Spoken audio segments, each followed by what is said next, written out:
नाज़रीन अस्सलाम वालेकुम। चीफ जस्टिस ऑफ पाकिस्तान जनाब काजी फायज ईसा साहब की एक्सटेंशन का मामला नाज़रीन अब मुकम्मल तौर पर बढ़ चुका है और इसमें अब किसी भी किस्म की कोई पेशरफ्त होने का इम्कान नहीं है। हुकूमत से 2/3 मेजॉरिटी जो है वो छीनी जा चुकी है। मखसूस नशिस्तें तहरीक इंसाफ को मिलने वाली हैं और हुकूमत के पास ये मैंडेट है ही नहीं कि आइन में तरमीम करके फायज ईसा को जो है वो एक्सटेंशन दे दें और मजीद 3 साल के लिए अपने पास रोक लें। तो ऐसी सूरत हाल में नाज़रीन फायज ईसा साहब ने एक बहुत दबंग किस्म का स्टेटमेंट दिया। उनका ये कहना है कि मैं एक्सटेंशन लेना ही नहीं चाहता, मेरी तो ख्वाहिश ही नहीं है कि मुझे जो है वो एक्सटेंशन दी जाए। क्यों की जा रही है जनाब मेरी एक्सटेंशन की बातें?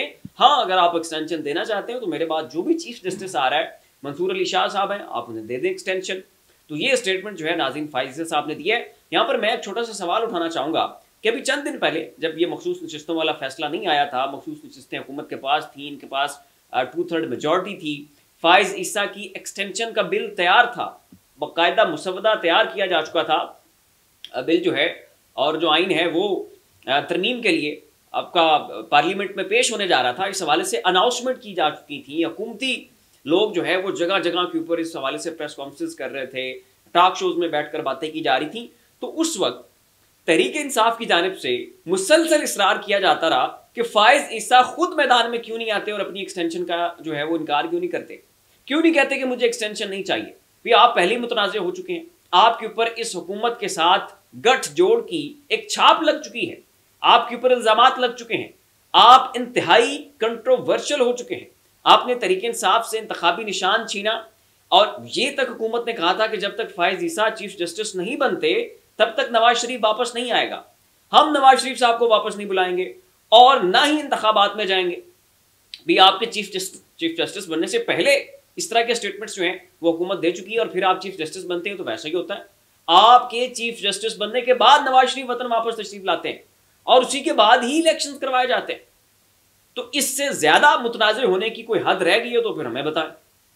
तो जब आपके ऊपर इतनी बड़ी छाप लग चुकी, फिर ये कि तहरीक इंसाफ से इंतखाबी निशान वो भी छीन लिया गया, फौरन दरख्वास्त दायर हुई, फौरन केस समाअत के लिए मुकर्रर हुआ और 2 दिन के अंदर अंदर तहरीक इंसाफ से उनका इंतखाबी निशान छीन लिया जाता है। तो जब इस हद तक आपके खिलाफ वो एलिगेशंस हैं, तहरीक इंसाफ के तहफ़्फ़ुज़ात हैं, रिजर्वेशंस हैं, रिजेंटमेंट है, तो फिर आपको खुलकर मैदान में आना चाहिए था और कहना चाहिए था कि जनाब मुझे एक्सटेंशन नहीं चाहिए। तो तब फायज साहब ने नहीं कहा कि जनाब मुझे एक्सटेंशन नहीं चाहिए। लेकिन अब जब उन्हें पता चल चुका है कि 2/3 मेजॉरिटी जा चुकी है, मखसूस नशिस्तों वाला मामला खटाई में जा चुका है, ये तहरीक इंसाफ को मिलने जा रही हैं, अब इस हुकूमत के पल्ले कख भी नहीं है, ना इनके पास ये मैंडेट है और जवाब ही कोई नहीं कि ये मुझे एक्सटेंशन दे सके। तो अब जनाब फायज साहब कह रहे हैं कि जनाब मुझे एक्सटेंशन नहीं चाहिए। तो ये नाज़रीन ये जो फिक्रा है ना, ये जो मुहावरा है अंगूर खट्टे वाला, ये जनाब पूरा फायज साहब के ऊपर बनोवान जो है वो सादिक आता है। अगली खबर नाज़रीन ये है कि आपके जनाब अता तारड़ साहब ये वफाकी वज़ीर इत्तलात हैं, तो तलाल चौधरी साहब पर तोल रहे हैं कि ये ओहदा जो है वो अब उन्हें मिले। उनकी जमात के लिए कुर्बानियाँ भी हैं, उन्होंने इसी जमात की खातिर 5 साल के लिए नाहली भी भुगती। फिर यह है कि इन इंतखाबात में उन्हें पार्टी ने टिकट भी नहीं दिया, इलेक्शंस भी कंटेस्ट नहीं करने दिए और अब आके जो है वो पार्टी ने वफाकी वजारत इत्तलात का जो कलमदान है वो अता तारड़ साहब को दे दिया। तो इसके ऊपर नाज़रीन इस वक्त तलाल चौधरी साहब पार्टी के अंदर लॉबिंग कर रहे हैं, अपने साथ लोगों को मिलाने की कोशिश कर रहे हैं। नवाज शरीफ साहब, शहबाज शरीफ साहब, मरियम नवाज साहबा इनको अप्रोच कर रहे हैं कि जनाब ये जो वफाकी वजारत इत्तलात का कलमदान है ये मुझे दिया जाए। बहुत अच्छा बोलता हूँ, बड़ा दबंग इंसान हूँ, बड़ी अच्छी गालियाँ भी दे लेता हूँ, मैं अपने मुखालफिन को रगेद भी लेता हूँ, रोस्ट भी करता हूँ, ग्रिल भी करता हूँ, ये एक बड़ा मलका जो है वो मुझे हासिल है। तो जनाब ये ओहदा जो है ये मुझे दिया जाए, मैं इसके लिए जो है वो ठीक तरह से कॉम्पिटेंट हूँ।